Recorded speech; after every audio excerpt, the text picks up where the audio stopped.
જો બેટા તમારે લોકોને પીએસઆઈ બનવું છે, પોલીસ સબ ઇન્સ્પેક્ટર, તો પીએસઆઈ બનવા માટે તમારે શું કરવું જોઈએ અને એની આખી સિલેક્શન પ્રોસિજર કેવી રીતે હોય છે એના વિશે તમને આજે જણાવીશ.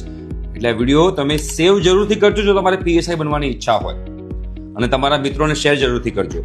સૌથી પહેલા બેટા એમાં એજ ક્રાઇટેરિયા છે, કેટેગરી વાઇઝ એજ ક્રાઇટેરિયા છે. તમારી એજ જે છે 21 થી 35 વર્ષની વચ્ચે હોવી જોઈએ, બરોબર છે.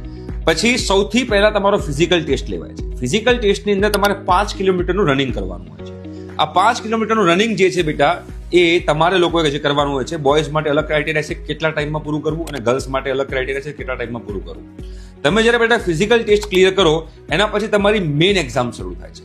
એમસીક્યુ બેઝ હોય છે, એમાં તમારે કોઈ ચિંતા કરવાની જરૂર નથી. એમાં 2 પાર્ટ હોય છે, પાર્ટ એ પાર્ટ બી, બંનેના 100 માર્ક્સ હોય છે, બરાબર. પાર્ટ એ જે છે એમાં લોજિકલ રિઝનિંગ, એપ્ટિટ્યુડ એ ટાઈપના ક્વેશ્ચન પૂછાતા હોય છે, અને પાર્ટ બી ની અંદર જનરલ નોલેજના, તમારા ભારતના બંધારણના કાયદા કાનૂનના જે ક્વેશ્ચન છે પૂછાતા હોય છે. બંનેના 100 માર્ક્સ હોય છે, બરાબર. 200 માર્ક્સનું પેપર થાય છે. આમાં નેગેટિવ માર્કિંગ હોય છે, બરાબર. એક ખોટો પડે તો -0.25 થતું હોય છે. એ તમે ક્લિયર કરો તો એના પછી તમારું બીજું એક પેપર સ્ટાર્ટ થાય છે, જેમાં તમારી ઇંગ્લિશ અને ગુજરાતી સ્કિલ્સ જે છે એના વિશેની વાત થતી હોય છે, અને એને તમારે પેપર આપવાના હોય છે. તો આ 2 પેપર તમે આપો છો, એમાં તમારું જે રિઝલ્ટ આવે છે એ રિઝલ્ટના બેઝ પર મેરિટ બને છે, અને મેરિટના બેઝ પર તમને લોકોને જોબ મળે છે. એપ્લાય કેવી રીતે કરવાનું? ઓજસ નામની વેબસાઇટ છે, OJAS. ઓજસ નામની વેબસાઇટ પર તમારે ચેક કરતા રહેવાનું. જ્યારે પણ એની ભરતી આવે છે ત્યારે તમે ઓનલાઈન એમાં એપ્લાય કરી શકો છો, અને એપ્લાય કરી અને પછી આ ટેસ્ટ તમે લોકો આપી ક્લિયર કરી અને પીએસઆઈ બની શકો છો. ઠીક છે, થેન્ક યુ.